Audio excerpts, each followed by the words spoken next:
It's that time again, the Austin, Texas real estate market update. Let's go. All right, we're jumping into the greater Austin, Texas area. Now I'm talking from Killeen down to San Marcos and everything in between for what's going on in Central Texas and the greater Austin, Texas area to understand, should I buy right now? Should I sell right now? We're gonna look at Austin Board of Realtor data, which is where a majority of homes are bought and sold. We're gonna look at an X factor that I think could be a huge disruptor for those questions later on in the year and what to expect. So let's jump in. All right, so typically we're looking at Travis and Williamson County separately. Now remember, Travis County from last month had experienced 9% depreciation month over month, December to January. That was a seismic shake in median price point value, specifically for Travis County. And for this month, February, we're looking at a plus 5%. So last month, $478,000 was the median price point in Travis County. This month for February, $500,000. That's plus 5%. So Travis County, December to January, negative 9%. January to February, Travis County, plus 5%. Now look, if you've paid attention to some of these videos, we've talked about last year how the market plus minus, Travis a little bit plus for the year, Williamson a little bit minus for the year, and we're seeing that trend immediately buck off of the first quarter and experiencing similar things happening with the median price point. Negative 9%, plus 5%. That's a heavy buck, right? But what's gonna happen the rest of the year? Okay, I got comments on what's going to happen, in my opinion, especially on whether you should buy or sell. And again, an X factor that's gonna, I think, play heavily into how the market plays out the rest of the year. Okay, so Travis County, we're up 5% month over month. Closed sales are plus 200 homes. New listings are plus 600 homes-ish. Active listings plus 100. I've rounded up or down here a little bit. So new listings plus 600, active listings plus 100, pending sales minus 200. Where'd all the homes go? We had new listings plus 600, but active on the market only plus 100. Well, pending that were minus 200. So we're down pending homes, and closed sales were up 200, but we were plus 600 for new listings. Active listings only plus 100. Where'd all the homes go? They expired or withdrawn. They went off the market. They were trying to ask too high. They wanted to try and start high, and it didn't work. And so they're expired. They ran the term of their contract, 3 months, 6 months, however long they contracted a realtor to sell their home, and the contract expired. Or they were on the market 1 month, 2 months, 3 months, however long it was, and then they withdrew the home from the market and took it off the market. And we're seeing quite a bit of those where properties fail to sell because they were trying to start too high. And there's still a fair amount of sellers who are having some hangover from the 2020, 2021, and part of the 2022 days. And look, that market is gone. It's over. And so if you need to sell, we'll talk about this in a minute, then you need to pay attention to the dynamics of the market and pricing and making sure that you have the right professional to get the property sold and looking at all your options. This is all stuff we do, right? So for your ability to understand how can I get the most amount of money for my property if you're motivated to sell within the next 12 months. Okay, so average days on market, 78 days, that's down 7 days. Now, 78 days on the market is kind of a long time, but this also is factoring in properties that tried to start too high and then spent longer periods of time on the market. But pretty typically, note sellers, your property should sell within 30 to 45 days. That we see that when properties are priced right, they sell within 30 days. When properties try to start high and then reduce their price to a strike zone, a price point where buyers are comfortable with and believe that the pricing is appropriate, the property sells within 30 days. So if you're not selling within 30 to 45 days, you have a problem. But Paul, my home's special. But Paul, my home's a multi-million-dollar home. Yes, look, properties up to about 1.5 million still should sell within 30 to 45 days. And if they're not, then you got a problem, because 1.5 million is around where things start changing in regards to the number of qualified buyers. And so that's something to consider there. All right, so Average days on market, 78 days. We're down 7 days, so we've come down a little bit on that. And the months of inventory, just 3.2 months of inventory, which means if no other homes came on the market, how long would it take to sell all the inventory in Travis County? 3.2 months. All right, so Travis County. Now, Williamson County, we're at $423,000 median sales price for Williamson County, down 1.4% from the previous months of a median sales price was $429,000 in Williamson County, down 1.4%. Okay, closed sales, plus 100, new listings, plus 200, active listings, plus 100. So more homes came on the market, active just a little bit more, and then closed was plus 100, and pending sales was down 400. So less activity on people executing new contracts. And then average days on market, 86 days on market, more than Travis County. That's plus 5 days from the prior year. So we're seeing that the market's slowing down a little bit is what that's telling us. And again, the months of inventory for Williamson County, 2.4. Okay, so compared months of inventory, Travis County, 3.2, Williamson County, 2.4. Traditionally and historically, those are pretty good numbers in regards to it being a seller's market. That there's less inventory because historically, close to 4 to 6 months, there's quite a bit of inventory. That's more of a buyer's market, but 2 is what we're seeing in Williamson County. 3 months of inventory typically is a seller's market where there's just less homes on the market, and we're seeing properties typically increase in value more steadily, but that's not what we're seeing. December to January, we saw -9%. We bumped back up plus 5%. That's a lot of volatility in 1 month for Travis County. And Williamson County was up a little bit December to January, and January to February down almost 2%. So the volatility, I think, is the clear indicator in regards to the market not having stabilization yet. A big part of that, the economy, the interest rates, and layoffs, people getting laid off. The economy's inflation. The economy's just not in a fantastic place right now. And with Feds not showing any clear signs that rates will be pulled down significantly, I'd say, should I buy or sell right now?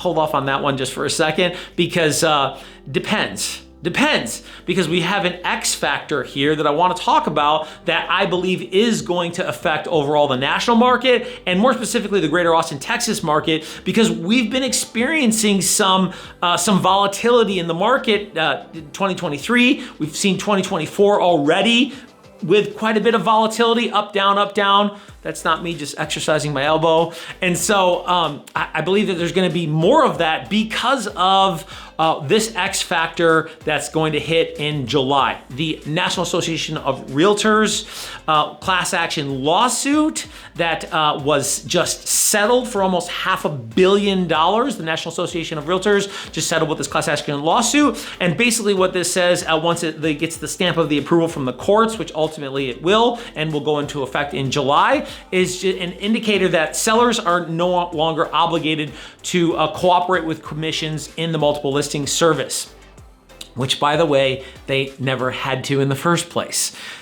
The only people who, I'm gonna take a sidebar here and get on a soapbox, is the only people who really won here are the attorneys, because commissions were always negotiable. They were never set. You didn't have to cooperate with commissions on the buy side. You could list your home for as little as a few $100 in any multiple listing service, and so there were always options.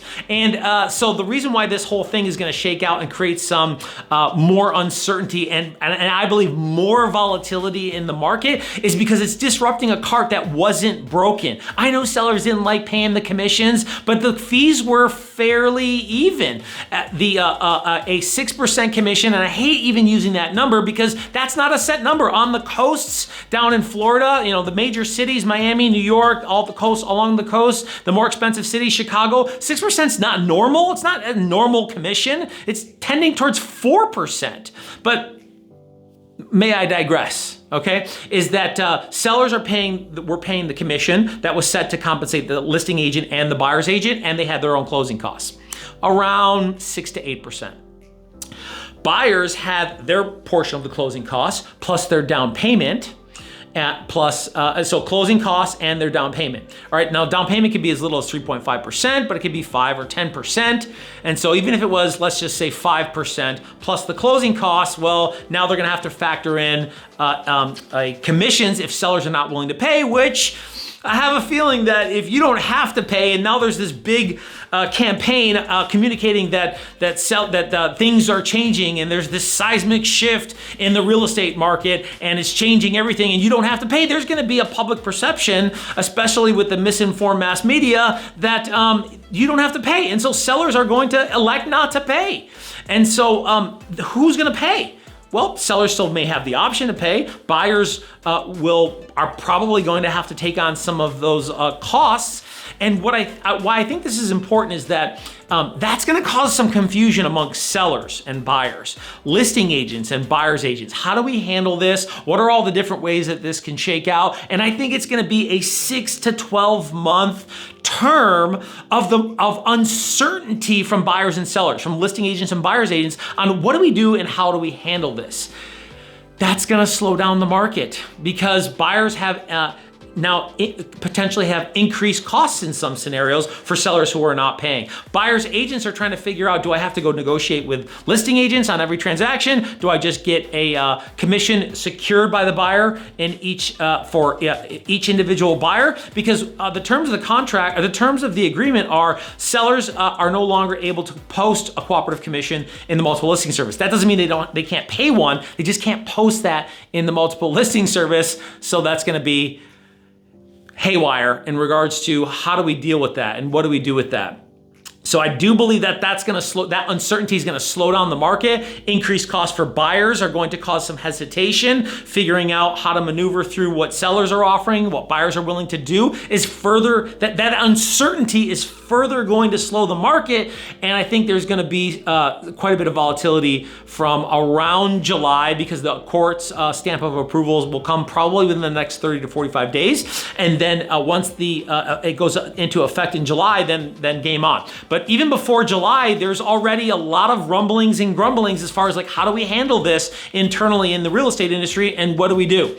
So I think that in between the sellers and the buyers perception and mindset and confusion and the listing agents and buyers agents understanding and strategies and perceptions on how to deal with this, ultimately, we have uncertainty, and I think it's going to bring down the markets. I believe that markets like Austin, which already has volatility, is going to further see more.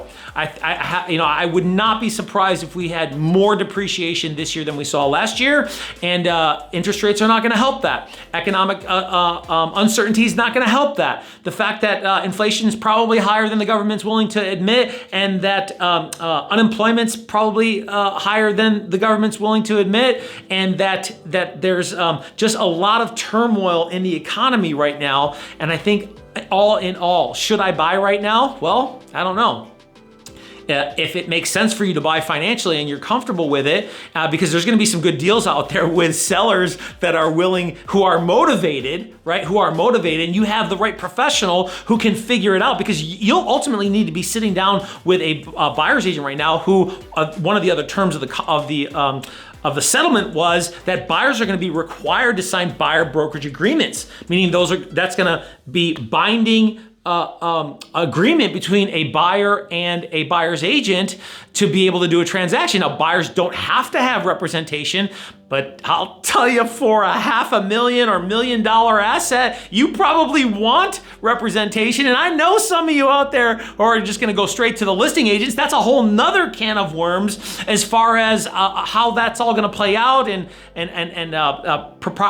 what's proper in representation. I mean, this is gonna be a can of worms in the next several months. And so people are going to have to figure this out. Okay, so should you buy right now? Well, I think for sure, obviously with what I just mentioned, there's gonna be a lot of opportunities with sellers who are motivated, who ultimately are gonna be able to contribute to your closing costs, maybe even contribute to paying the buyer's agent's commission so that you don't have to as the buyer. But I do believe there's gonna be a ton of opportunity for buyers this year.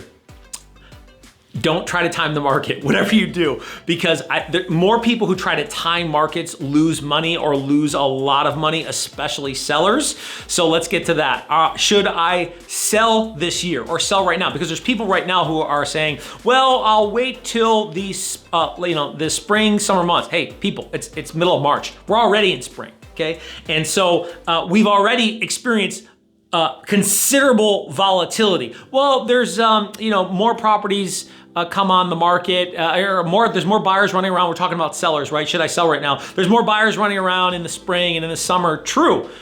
And there's also more inventory. There's more competition. We may have experienced further volatility and the value of your home going down in price. And so you waited for depreciation.